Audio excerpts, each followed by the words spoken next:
Hello, good morning all of the students. मैं Manoj Buniya unique senior secondary school के online classes platform पर आपका most welcome. Last video में हमने हॉर्नबिल का जो चैप्टर नंबर 4 था, लैंडस्केप ऑफ द सोल, उसका फर्स्ट पार्ट देखा था, जहाँ यूरोप की और एशिया की जो पेंटिंग होती है उनमें क्या डिफरेंस होता है। तो यूरोप की जो पेंटिंग होती है वो यथार्थ को भ्रम में डाल देती हैं, उसके समान नज़र आती हैं। बट एशियन जो पेंटर्स होते हैं वो यानी जीवन के अंदर की जो स्पिरिट होती है, आत्मा, उसको चित्रित करते हैं।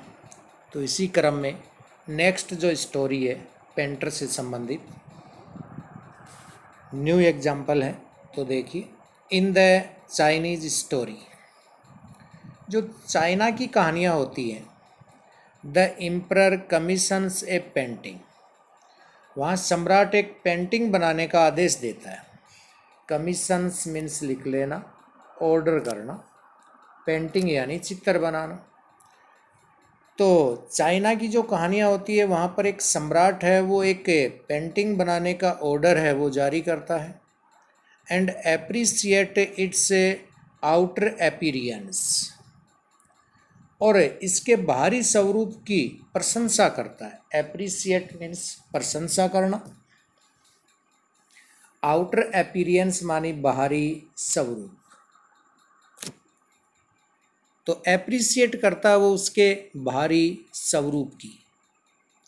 But the artist reveals to him the true meaning of his work, लेकिन चित्रकार उसके समक्ष अपनी कृति का सच्चा अर्थ प्रकट करता है। जो आर्टिस्ट होते हैं, कलाकार होते हैं, रिवल्स मीन्स प्रकट करना, मीनिंग ऑफ हिज वर्क यानी true meaning of his work, अपने कार्य का जो सही अर्थ, सच्चा अर्थ होता है, वो कलाकार उसके सामने प्रकट करना चाहता है। The emperor may rule over the territory he has a conquered, सम्राट के द्वारा जो जीता गया क्षेत्र है उस पर वो शासन कर सकता है। जो एम्परर होते हैं वो टेरिटरी मीन्स क्षेत्र, कॉन्क्वर्ड मानी विजित किया हुआ, जीता हुआ जो क्षेत्र होता है उस पे वो शासन कर सकता है। रूल मीन्स होता है शासन करना। But only the artist know the way with in, लेकिन केवल एक कलाकार ही भीतर का रास्ता जानता है। यानी एम्परर है वो केवल एक शासन है वो कर सकता है विजित क्षेत्र पर, लेकिन आर्टिस्ट है वो वे विद इन यानी अंदर का रास्ता है। वो जो भी विजित क्षेत्र है उसमें अंदर कैसे प्रवेश किया जाएगा, अंदर प्रवेश करने का भावार्थ है वहाँ के लोगों के मन की बात है, वो कैसे जान पाएंगे, वो एक आर्टिस्ट ही भली भांति समझ सकता है। Let me show the way, तो देखिए, मुझे रास्ता दिखाने की अनुमति दीजिए। Let me show the way. The Tao, जो दाऊ वोवजी नाम का एक फेमस पेंटर था, उसने कहा कि मुझे रास्ता दिखाने की अनुमति दीजिए। रास्ता यानी दाऊ, जिसका अर्थ होता है a word that means both the path और द मेथड, जिसका अर्थ होता है मार्ग अथवा तरीका। तो चाइना में जो दाऊ अर्थ है, उस शब्द का अर्थ है माना पाथ, पाथ मीन्स रास्ता या मेथड मीन्स तरीका। And the mysterious works of the universe, अर्थात ये कह सकते हैं मार्ग अथवा तरीका, तथा साथ ही साथ ब्रह्मांड के रहस्यों की जानकारी। तो देखिए, मिस्टीरियस वर्क, रहस्यमय कार्य, किसके? यूनिवर्स के। यूनिवर्स मीन्स लिख लेना ब्रह्मांड, और मिस्टीरियस वर्क मीन्स लिख लेना रहस्यमय कार्य हैं उनके बारे में। द पेंटिंग इज गॉन, जैसे पेंटिंग तो चली गई, but the artist has reached his goal, लेकिन कलाकार अपनी मंजिल पर पहुंच गया। बियॉन्ड एनी मटेरियल अपीयरेंस, किसी भी भौतिक स्वरूप से परे। मेटेरियल अपीयरेंस मीन्स भौतिक स्वरूप, आर्टिस्ट यानी कलाकार, और गोल मीन्स लक्ष्य, और रीच्ड मीन्स पहुंच गया। तो देखिए, राजा शासन कर सकता है लेकिन वो आंतरिक बातें नहीं जान सकता, जैसे पेंटर जानता है। पेंटर है वो अंदर का रास्ता भी, मार्ग भी जानता है, तरीका भी जानता है, और साथ ही साथ में ब्रह्मांड के रहस्य हैं उनको जानता है। और पेंटिंग तो चलेगी लेकिन किंतु कलाकार अपनी मंजिल पर पहुंच गया, किसी भी भौतिक स्वरूप से परे। A classical Chinese landscape is not meant to reproduce an actual view. एक शास्त्रीय चीनी जो भूदृश्य का पर्पज होता है, उद्देश्य होता है, किसी वास्तविक दृश्य को प्रस्तुत करना नहीं होता। एक classical landscape is not meant to reproductive an actual view. तो एक शास्त्रीय चीनी भूदृश्य का उद्देश्य किसी वास्तविक दृश्य को प्रस्तुत करना नहीं होता। As would a western figurative painting, जैसा कि पाश्चात्य यानी पश्चिमी जगत की यथार्थपरक चित्रकारी किया करती है। तो जो वेस्टर्न फिगरेटिव पेंटिंग है, फिगरेटिव पेंटिंग मीन्स लिख लेना यथार्थवादी चित्रकारी, जो पहले भी आपको बता चुका हूँ। तो पाश्चात्य जगत की जो यथार्थपरक चित्रकारी किया करती है उसका और एशिया की यानी चाइना की चित्रकारी में डिफरेंस है। वेयर द यूरोपियन पेंटर, जहाँ पर देखिए एक यूरोप का चित्रकार होता है, वंस मीन्स अपेक्षा करना, तो यूरोपियन जो पेंटर है वो आपसे अपेक्षा करता है कि you to borrow his eyes, means लिख लेना कि यूरोप का चित्रकार आपसे अपेक्षा करता है कि आप उसकी आंखें उधार ले लो। You to borrow his eyes यानी आप उसकी आंखें उधार ले लो, किसकी? पेंटर की। And look at a particular landscape, और उसको देखो, एक विशेष भूदृश्य को ठीक उसी प्रकार से देखो। एज ही सा इट, जैसा उसने देखा था। तो देखिए, जबकि ये हो नहीं सकता, यूरोपियन पेंटर होते हैं उनमें यही एक कमी पाई जाती है। वो यानी वो चाहता है कि तुम उसकी आंखें उधार ले लो और look at a particular landscape, और भूदृश्य को बिल्कुल वैसे देखो जैसे एग्जैक्टली, मानी ठीक ठीक जैसे वो आपको दिखाना चाहता है, यानी जैसा उसने देखा वैसे ही आपको देखना है। From a specific angle, specific angle यानी एक विशेष एंगल से, एक विशेष कोण से। The Chinese painter does not choose the single view, जबकि चाइनीज पेंटर हैं वो सिंगल व्यू पॉइंट से नहीं देखते, यानी दृष्टिकोण जिस प्रकार वो एक विशेष कोण से देखते हैं, लेकिन दूसरी ओर चीन के चित्रकार किसी विशेष दृष्टिकोण को नहीं चूज करता है। चूज मीन्स चुनना, सिंगल व्यू मानी एक ही दृष्टिकोण को नहीं चुनता है। जबकि यूरोपियन है वो तो आपकी आंखें, वो कहता है कि आप मेरी आंखें उधार ले लो, पेंटर कहता है, तो वो तो एक दृष्टिकोण हो गया, एक स्पेसिफिक एंगल हो गया। बट चाइना के पेंटर हैं वो स्पेसिफिक एंगल से नहीं देखना चाहते, यानी एक कोण से ही नहीं देखना चाहते। His landscape is not a really one, दूसरी ओर उसका जो भूदृश्य है वास्तविक नहीं है, उसका भूदृश्य वास्तविक नहीं है। And you can enter it from any point and then travel in it, आप उस पेंटिंग में किसी भी बिंदु से प्रवेश कर सकते हो और फिर आप उसके भीतर यात्रा कर सकते हो। यानी उसका एक देखने का तरीका है, यूरोपियन पेंटर का वो अलग है और एशियन पेंटर का अलग है। The artist create a path for your eye to travel up and down, कलाकार आपकी आँखों के लिए एक मार्ग की रचना करता है। आर्टिस्ट है वो क्रिएट करता है, रचना करता है। पाथ मीन्स मार्ग। योर आइज मानी आपकी आँखों के लिए ट्रेवल अप एंड डाउन, ताकि आप ऊपर नीचे, एंड बैक अगेन, ताकि आप ऊपर नीचे वापस उसी स्थान पर, इन ए लेजरली मोमेंट, आराम से गति कर सके।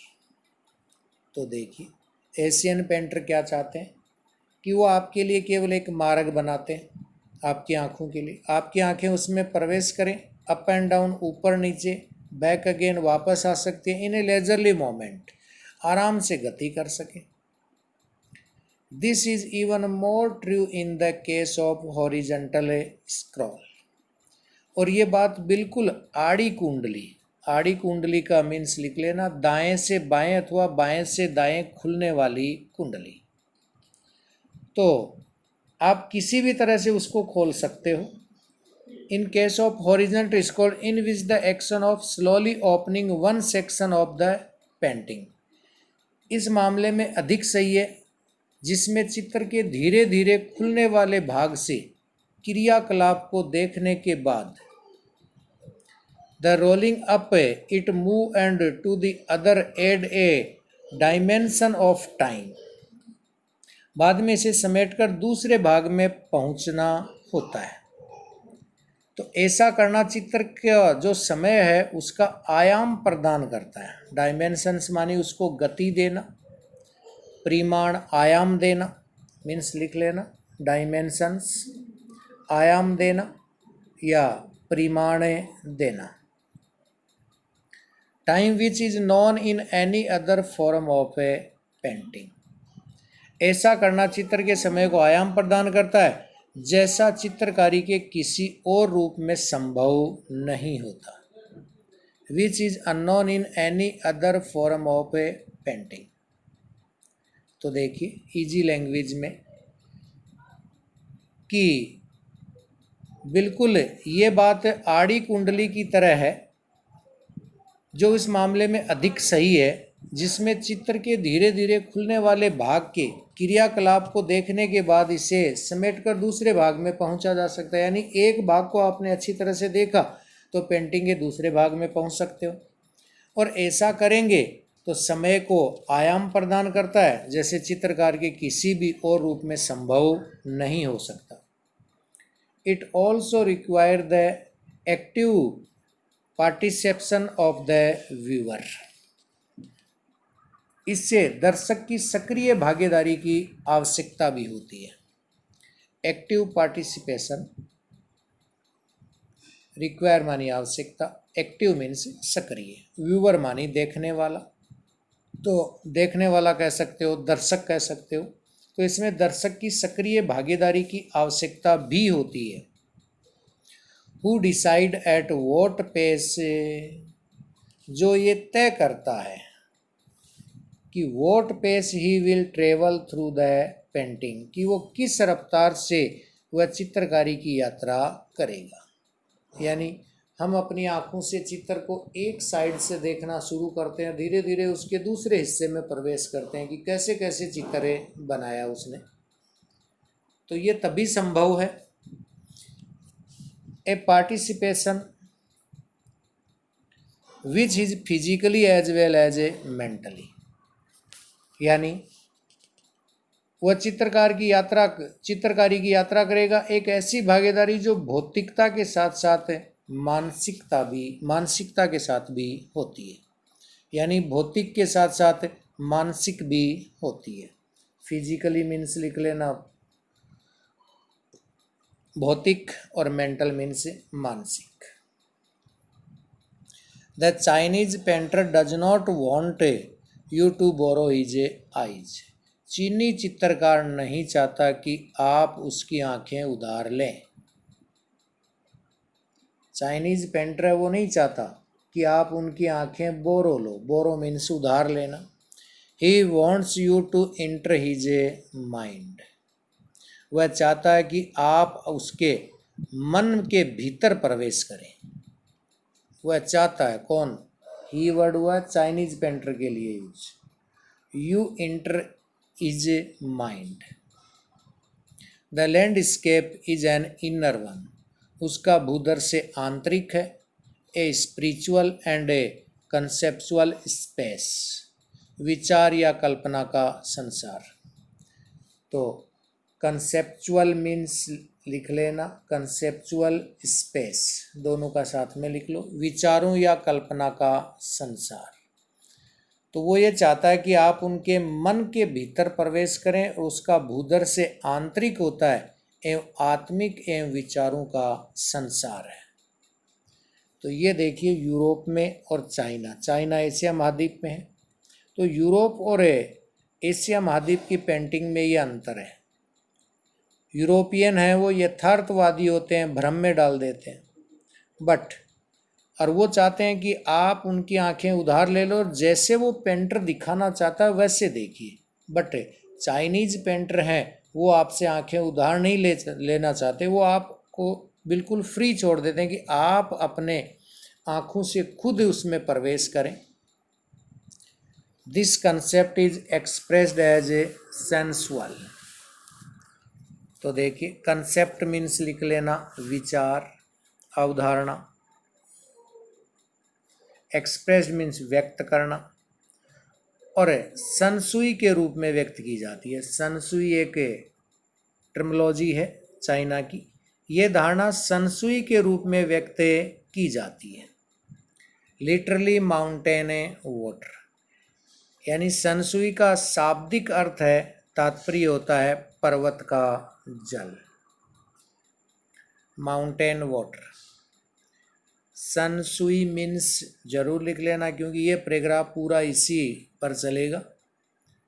तो सनसुई की अवधारणा है उसके रूप में व्यक्त करते हैं चाइनीज पेंटर, और इस शब्द का शाब्दिक अर्थ ये होता है पर्वत का जल। Which used together represent the word landscape, जिसका प्रयोग एक साथ करने पर ये लैंडस्केप शब्द का प्रतिनिधित्व करता है। यानी विच यूज टुगेदर, यदि हम इसको एक साथ यूज करें तो रिप्रेजेंटेटिव मीन्स होता है प्रतिनिधित्व करना, और उस शब्द का अर्थ फिर निकल जाएगा लैंडस्केप। तो लैंडस्केप यानी भूधर से। तो पर्वत जल जिसका प्रयोग एक साथ करने पर यह लैंडस्केप शब्द का प्रतिनिधित्व करता है। More than two element of an image, किसी दृश्य के दो तत्वों के अतिरिक्त ये शब्द, जैसे पर्वत जल है, यानी मोर देन टू एलिमेंट्स, तो दो तत्वों से अतिरिक्त एक हम इमेज करते हैं। These represent two complementary poles. तो देखिए किसी दृश्य के दो तत्वों के अतिरिक्त ये शब्द पर्वत जल को दो पूरक ध्रुवों का प्रतिनिधित्व करते हैं। पोल्स मीन्स लिख लेना ध्रुव है। तो दो ध्रुवों का प्रतिनिधित्व करते हैं, reflecting the Daoist view of the universe, तथा वू दाऊ जी की ब्रह्मांड जो संबंधी दृष्टि को प्रतिबिंबित करते हैं। तो वो दाऊ जी जो था वो यूनिवर्स है उसको रिफ्लेक्टिंग करते हैं, यानी ब्रह्मांड संबंधी जो दृष्टि है उसको रिफ्लेक्टिंग मीन्स लिख लेना प्रतिबिंबित करते हैं। द माउंटेन इज यंग, पहाड़ जो यांग नाम से, रीचिंग वर्चुअली टुवर्ड हेवन, जो लंबवत स्वर्ग की ओर पहुंचता है। वर्चुअली मीन्स वर्टिकली मीन्स लंबवत, तो vertically toward heaven, heaven means स्वर्ग तक पहुंचता है, जो लंबवत स्वर्ग की ओर पहुंचता है। Stable warm and dry in the sun while the water in a yin, स्थिर होता है। स्टेबल मीन्स लिख लेना स्थिर, वार्म मीन्स गर्म, ड्राई मीन्स शुष्क या सूखा, जबकि पानी है yin, water is yin. Horizontal and resting on the earth, समतल पृथ्वी पर पड़ा हुआ, द्रव, गीला व शीतल। सबके मीनिंग लिख लेना। हॉरिजेंटल मानी समतल, रेस्टिंग ऑन द अर्थ, जो पृथ्वी पर पड़ा हुआ है। फ्लूइड, द्रव्य के रूप में। मॉइस्ट मीन्स गीला, नम। कूल मीन्स शीतल या ठंडा। The interaction of yin, the respective feminine aspect of universal energy। यिन वैश्विक ऊर्जा का ग्रहण करने वाला स्त्रीलिंग तत्व है। यिन है वो वैश्विक ऊर्जा का ग्रहण करने वाला स्त्रीलिंग तत्व है। फेमिनिन मीन्स लिख लेना, स्त्रीलिंग तत्व है। यूनिवर्सल एनर्जी, वैश्विक ऊर्जा।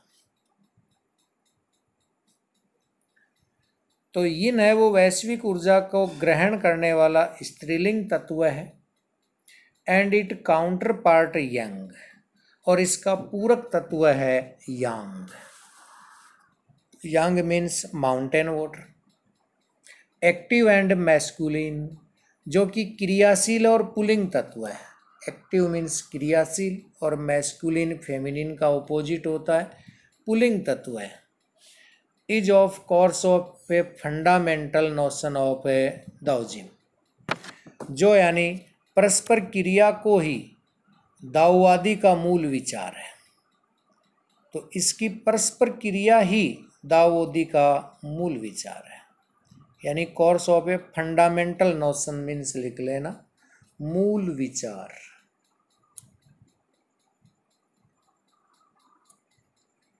तो परस्पर क्रिया ही दाओवाद का मूल विचार है। What is often overlooked is an essential third element, प्राय जिसकी अनदेखी कर दी जाती है। तो what is often overlooked, overlooked means लिख लेना, अनदेखी कर देना। essential third element, ये एक अपरिहार्य तीसरा तत्व होता है। essential मीन्स आवश्यक, थर्ड एलिमेंट मानी तीसरा तत्व है।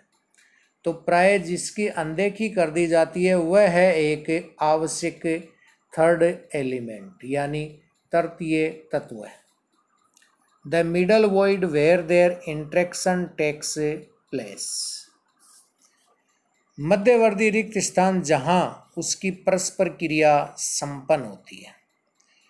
मिडल वॉइड, मध्यवर्ती रिक्त स्थान।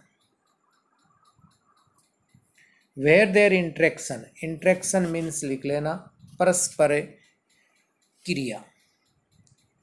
This can be compared with the yogic practice of a pranayama, इसकी तुलना योग के प्राणायाम से की जाती है। कंपेयर्ड मीन्स तुलना करना, योग प्रैक्टिस प्राणायाम, तो इसकी तुलना योग के प्राणायाम से की जाती है। ब्रीथ इन, रिटेन, ब्रीथ आउट, ये प्राणायाम जैसे पतंजलि में हम बाबा रामदेव के बताए गए प्राणायाम करते हैं, सेम उसी तरह से है, बिल्कुल एग्जैक्ट। तो देखिए, उसकी तुलना योग के प्राणायाम से की जाती है, जिससे सांस अंदर लेना, उसे अंदर ही रोक के रखना था बाहर निकाल देना। यही हम प्राणायाम में जब एक्सरसाइज करते हैं तो ये करते हैं। ब्रीथ इन, सांस अंदर लेना, रिटेन मीन्स रोक के रखना, और ब्रीथ आउट मानी श्वास को बाहर छोड़ना। The suspension of breath is the void where meditation occurs, सांस को इस प्रकार रोक के रखना है, वही रिक्त स्थान है जहाँ बिल्कुल समाधि घटित होती है। मेडिटेशन अकर, यानी जहाँ आपका ध्यान केंद्रित होता है, समाधि घटित होती है। The middle void is essential, इसलिए मध्यवर्ती रिक्त स्थान आवश्यक है। मिडल वॉइड इसेंशियल, बहुत आवश्यक है ये। Nothing can happen without it, इसके बिना कुछ भी घटित नहीं हो सकता। Hence the importance of the white unpainted space in China landscape. चीनी भूदर्शे में सफेद चित्र रहित रिक्त स्थान का महत्व इसी कारण माना जाता है। इम्पोर्टेंस वाइट अनपेंटेड यानी जहां बीच में खाली जगह छोड़ी गई है, स्पेस इन चाइना लैंडस्केप, इसीलिए इसको महत्वपूर्ण माना जाता है। तो चित्त रहित रिक्त स्थान है, उसका महत्व इसी कारण होता है, वो एक प्राणायाम की तरह है जिसमें अपन श्वास अंदर लेते हैं, फिर रोक के रखते हैं, फिर उसको बाहर छोड़ते हैं। नेक्स्ट पैराग्राफ देखिए। This is also where man find a fundamental rule. यही मनुष्य को उसकी मूल भूमिका से मिलती है। फंडामेंटल रोल मानी मूल भूमिका है, उससे मिलती है। तो ये जैसे चित्र बनाते हैं चाइनीज पेंटर, ये मनुष्य को उसकी मूल भूमिका जो होती है उससे मेल खाते हुए बनाते हैं। In that space between heaven and earth, स्वर्ग एवं पृथ्वी के बीच का जो स्थान है वही मनुष्य का है। He became the conduct of a communication between both poles of the universe. Poles means बता चुके हैं आपको, ध्रुव। बिटवीन मानी दो के बीच के लिए यूज होता है। कम्युनिकेशन मानी उनके बीच में बातचीत होती है, संप्रेषण होता है। तो देखिए, स्वर्ग एवं पृथ्वी के बीच के स्थान में वह मनुष्य जो ब्रह्मांड के दोनों ध्रुवों के मध्य संप्रेक्षण का मार्ग बन जाता है। तो उत्तरी ध्रुव है और दक्षिणी ध्रुव है, इसके बीच में जो मनुष्य अपना निवास स्थान करता है, ये संप्रेषण का एक माध्यम है। हिज प्रेजेंस इज इसेंशियल, और उसकी उपस्थिति आवश्यक होती है। यानी हिज प्रेजेंस, मनुष्य की उपस्थिति इसेंशियल होती है। Even if it is only suggested, चाहे ये प्रतीक के रूप में ही क्यों ना हो। सजेस्टेड मीन्स लिख लेना, प्रतीक के रूप में ही क्यों ना हो। बीइंग लॉस्ट और oppressed by the Lofty peaks, चाहे वो पहाड़ की ऊंची चोटियों से अतिरिक्त होने या खो देने के स्थान पर ही क्यों ना हो।